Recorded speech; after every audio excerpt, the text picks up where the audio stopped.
The following story takes place between approximately 500,000 years ago and 410 AD.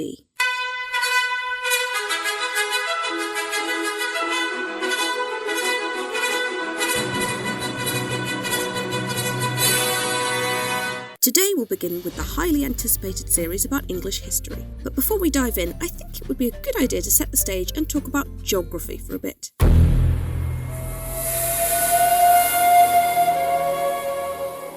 What is Great Britain? Well, it's this island right here, and in antiquity it was known as Britannia or Albion. Next to it is the island of Ireland, or Eire, or Hibernia, as the Romans used to call it. So then, what exactly is the United Kingdom?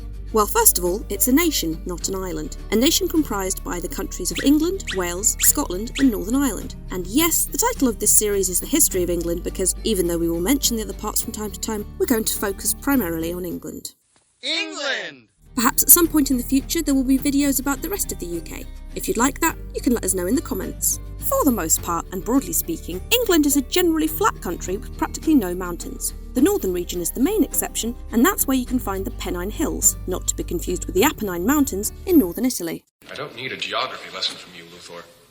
In Scotland, we find the most pronounced orography, specifically in the Grampian Mountains, which are home to Ben Nevis, the highest peak in the United Kingdom, with an altitude of 1,343 metres. In terms of rivers, the most famous river is the River Thames. Although it's only the second longest river in the United Kingdom, you've probably heard about it because it crosses the city of London. Other important ones are the Great Ouse, the River Trent, which crosses Nottingham, and the River Ouse. In addition, the River Severn, the longest in the land, starts in Wales, specifically in the Cambrian Mountains, thus called because Cambria was the ancient name for Wales. As you may know, the Cambric is also a geologic period of the Paleozoic age, and it was named thusly because it was first identified in Wales. Lastly, in the Scottish Highlands, we find the super famous Lake Ness or Loch Ness, which is known all around the world because many believe that its murky waters are home to a plesiosaur nicknamed Nessie. But they're not. Sorry to disappoint you.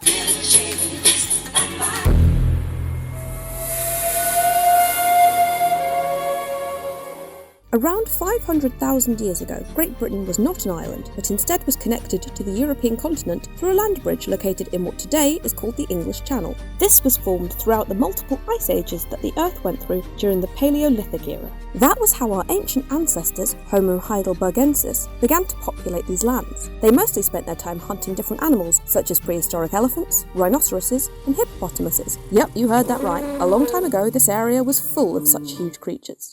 Unaware they're about to go extinct. Around 230,000 years ago, other ancient hominids, Homo neanderthalensis, began to arrive and replace the locals, quickly taking over their territories. Although our Homo sapien ancestors already existed at the time, there is no evidence that any of them set foot in Great Britain until roughly around 40,000 years ago. However, the number of modern humans was not significant until the end of the last ice age, around 13,000 years ago. The ice sheets melted, sea levels rose, and Great Britain became the island we all know today. I guess you could say that was the original Brexit 1.0.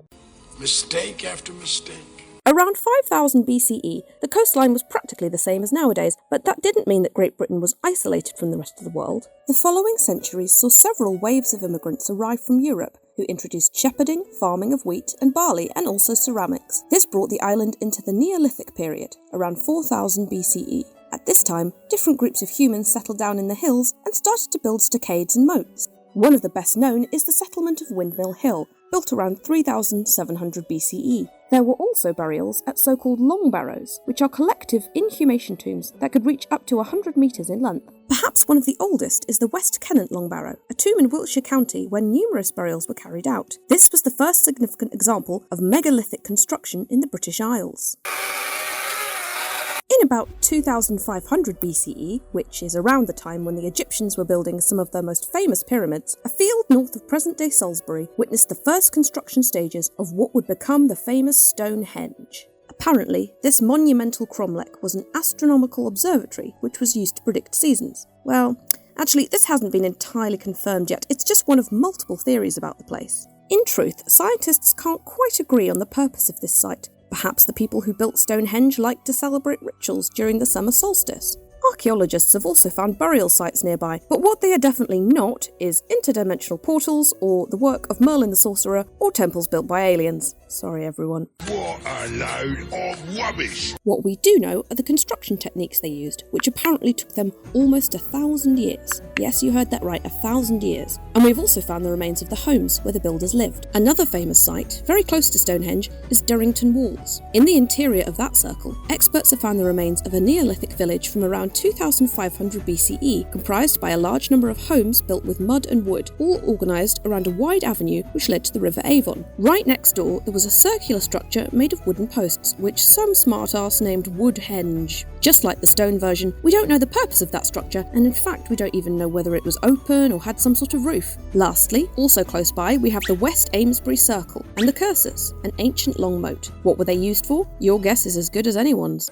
It's an old imperial base. The year 2500 BCE is commonly regarded as the start of the Bronze Age, and with it came a new wave of humans, the bell beaker culture, which, apart from being known for its bell-shaped ceramic jars, were also able to produce bronze weapons. This bronze was obtained by mixing copper and tin, and luckily for them, in the regions of Cornwall and Devon, there were massive tin deposits, so the south of England enjoyed a huge commercial success. This became the famous tin route, which crossed Gaul and reached various different points throughout the Mediterranean. It is believed that the people of the bell beaker culture gradually replaced 90% of the population in southern England. After them came the Wessex culture, who built necropolises comprised by large mounds where they buried their warrior elites. From this age, it's also worth mentioning the Uffington White Horse, a 110-metre-long figure sculpted into a chalky hillside in Oxfordshire. In case you didn't know, pure white chalk is quite common in the English south, think the White Cliffs of Dover. We also have the Long Man of Wilmington and the Giant of Cairn Abbas in Dorset, but it looks like these are only 300 years old and probably more of a prank or a joke. Did he just call us Dick a joke? The last prehistoric period was the Age of Iron, which began around the year 800 BCE. Iron was super duper cool because it was much tougher and more abundant than bronze, and so people found it very useful to make tools and ploughs. And weapons, of course.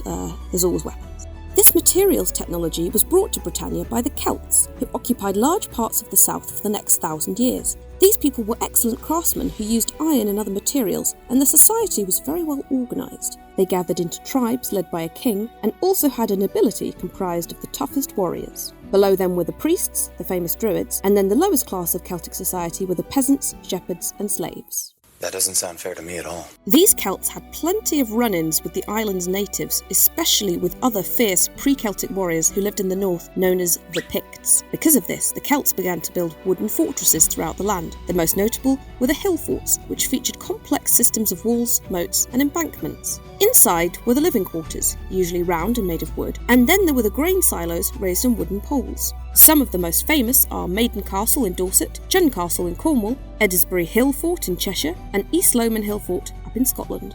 Towards the end of 350 BCE, the Greek explorer Pytheas of Massalia surveyed the British coastline. Well, you've got to have a hobby, I guess. His is the first written record of the local history and customs, and thanks to him we know the super cool names of many British Celtic tribes, such as the Iceni, Brigantes, Coritani, Dumnoni, Dimente, Silures, Ordovices, Trinovantes, Canti, Redninsus, and others. Oh, great brand names! These folks were gradually joined by new immigrants like the Belgae, who, as their name indicates, came from present-day Belgium, together with some Atrebates and perhaps also the Catuvellauni.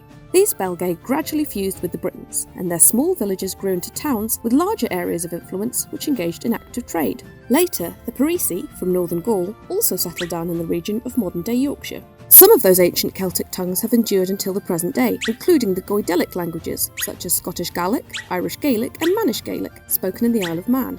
This Gaelic language originated in Ireland, but the Scotai extended it to Scotland around the 5th century. And then we have the Briton languages like Welsh, Cumbric, spoken in Cumbria, Briton, spoken by the Britons, who would later emigrate to French Brittany after the Anglo-Saxon invasions, and lastly Cornish, still spoken in Cornwall by about 3,000 people. You speak my language. This Britannic prosperity attracted the interest of the Roman Republic. Julius Caesar was fully embroiled in the Gallic Wars when he decided it would be a great idea to visit those rich Celts living in Britannia. He sent 2 expeditions, one in 55 BCE and another one the following year. In this last one, Caesar fought the Britannic tribe of the Catuvellauni, led by Catuvellanus, the first Briton known to history. Catuvellanus lost that encounter, but Caesar had to return to Gaul to deal with the betrayal of Commius, leader of the Atrebates, a Gallic Belgian tribe who had changed size to support his enemy, the leader of the Gallic resistance, Vercingetorix. If you remember your Roman history, you'll know that Caesar was eventually victorious, but that war quelled his interest in Britannia, and instead he returned to Rome to start a civil war against Pompey.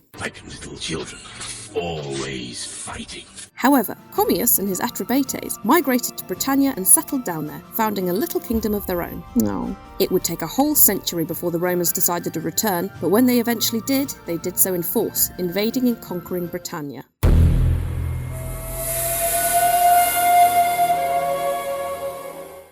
In the year 27 BCE, Augustus became the first emperor of the Roman Empire and planned to invade Britannia on up to 3 occasions, but for one reason or another, he was never able to begin his conquest. Rome had allied with the Trinovantes tribe, but in the year 9 AD, capitalising on the Roman defeat at Teutoburg Forest, the Catuvellauni, led by their king Cunobeline, started a war and managed to corner them.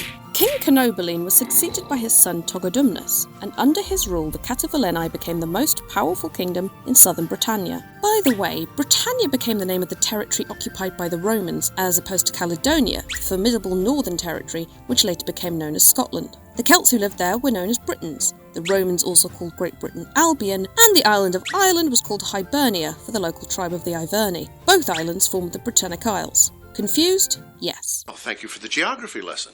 In the year 43 AD, the Romans were still allied with the Trinovantes, and later started to connect with Verica, king of the Atrebates. This Verica fought Togodumnus and his brother Caratacus, but was defeated and had to flee Britannia with his tail between his legs. Now, all this is relevant because the Roman Emperor Claudius took advantage of the situation and, under the pretext of reinstating Verica as king, finally commenced the invasion of Britannia. Roman general Aulus Plautius first gained control over the territory of the Trinovantes and then went after the Catuvellauni. Togodumnus sought to put up an anti-Roman resistance, but was killed at the Battle of the Thames, and was then succeeded by his brother, Caratacus. The final battle against the Catuvellauni took place at their capital, Camulodunum, which is modern-day Colchester. After that big victory, many Briton tribes accepted the Roman rule, but not Caratacus, who fled and organised a new focus of resistance in the west. Meanwhile, the Romans settled their capital at Camulodunum and reinstated Verica as king of the Atrebates. After swearing fealty to Rome, of course. I love Rome.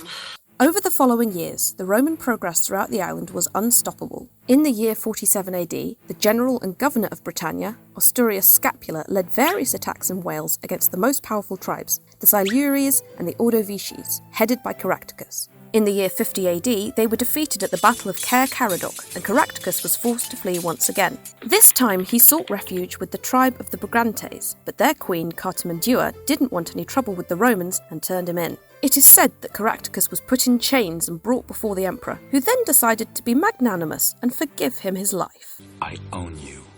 In contrast, another queen in the area had no intention to befriend the Romans. Her name was Boudica, or Boadicea, ruler of the Iceni tribe, and she fought the invaders between the years 60 and 61 AD. The story goes that her anger came because the last will of her husband, King Prasutagus, left half of his territory to Emperor Nero, believing that this would buy them peace. Unfortunately, after he croaked, the Roman procurator of Britannia, Catus Decianus, decided to confiscate the whole lot and set extortionate taxes. Some things never change. And then to top it all off, he had Boudica flogged and allowed some of his entourage to have their way with her daughters. All thieves, rapists, murderers, child molesters. Boudica's rebellion was hugely successful. Many tribes joined the uprising, not only because she was the king's wife, but also a priestess of the war goddess Andraste. After gathering a massive army, Boudica managed to sack several Roman settlements, including Camulodunum and Londinium. However, a few months later, Roman general Gaius Suetonius Paulinus defeated her at the Battle of Watling Street, and Boudica, proud to the end, killed herself. Well, to be honest, nobody knows for sure what happened, and there are numerous theories about how she met her end: wounded in battle, drinking poison, falling sick, or Japanese-style seppuku. After this victory, the situation in southern Britannia calmed down considerably. The Romans began to Romanise the population. The small Celtic Britain kingdoms were gradually absorbed by the Roman administration, and Britannia became a province of the Roman Empire, with its capital at Camulodunum. New cities were founded and large architectural projects were developed, including aqueducts, pavements, bridges, sewer systems, public baths, and amphitheatres. Apart from the sanitation, the medicine, education, wine, public order, irrigation, roads, a freshwater system and public health, what have the Romans ever done for us? The previously mentioned Londinium became the most important Roman city. Later it would be called London and then eventually London. Without a doubt, this was the largest city and a hub of Briton-Roman trade. So much so that the Romans later made it the provincial capital. While Camulodunum continued to be important, it gradually lost its relevance in favour of other places like Calva, Colchester, Lindum, Lincoln, and Glevum, Gloucester. Another famous place was Aquae Sulis, thus called for its thermal waters, which made it a great place to build cool public baths. Small wonder then that nowadays it's called Bath. Lastly, the northernmost city was Iberacum, modern-day York. One governor we should mention was Julius Agricola, who conquered a lot of new territory until he reached Caledonia in the year 80 AD. There he encountered the fierce tribe of the Picts, over whom he triumphed at the Battle of Mons Graupius in 84 AD. But the land remained very rebellious and impossible to control. So much so that in 115 AD, the Picts overran the Roman garrison at Iberacum, which led Emperor Hadrian to order the construction of a massive defensive wall, the famous Hadrian's Wall. Build that wall. Build that wall. Its 118 kilometres represented a colossal construction project and, far more importantly, served as inspiration for the wall in Game of Thrones. But things didn't end there, because Hadrian's successor, Antoninus Pius, ordered the construction of a second wall further north, near the Fourth Clyde Isthmus. However, that project had to be abandoned, and so Hadrian's Wall stood as the real border between Roman Britannia and Caledonia. Because England and Scotland share borders. The next century was remarkably unremarkable. Well, except for when Emperor Septimus Severus tried to conquer the north in the year 211 AD, but instead ended up dying at Eboracum. Then, in 260 AD, all of Gaul and Britannia rose up against Rome, but this only lasted for 14 years. Between 286 and 296, we have the Revolt of Carausius. This Roman naval chief declared himself Emperor of Britannia and Northern Gaul. He managed to hold on for a decade, until he was defeated by Emperor and Tetrarch Constantius Chlorus, daddy of Constantine I. After that, the provinces were reorganised into Britannia Prima, Britannia Secunda, Flavia Caesarensis, and Maxima Caesarensis, and a little while later, the province of Valentia. In the following years, more Roman military leaders tried to gain control of Britannia. For example, the year 367 witnessed the Great Conspiracy, in which a garrison at Hadrian's Wall rebelled and let in the Picts, Atticotai, and Scotai. By the way, these Atticotai and Scotai were two Gaelic tribes from Ireland who began to migrate into Caledonia and fight against the Picts. The Scotai would later lend their name to Scotland. I give homage to Scotland. With this, we reach the 5th century. In the year 407 AD, the Roman Empire was in a pretty bad shape due to the barbarian invasions by Germanic peoples. Faced with this threat, Emperor Constantine III recalled most of the troops from Britannia to fight in Gaul, and this was quickly noticed and just as quickly taken advantage of by some other Germanic invaders. These were mainly 3 tribes, Angles, Saxons and Jutes, who came from northern Germany and the Jutland Peninsula in Denmark. These are commonly known as the Anglo-Saxon invasions. In 410 AD, the Romano-Britons asked Emperor Honorius for help, but he was already up to his neck in it, so he told them that they were going to have to help themselves. Therefore, that date marks the end of Roman Britannia and the start of Anglo-Saxon dominance, which gradually established 7 petty kingdoms, known as the Anglo-Saxon Heptarchy. This is the beginning of the fascinating history of medieval England, which we will cover in the next video. And the rest is history.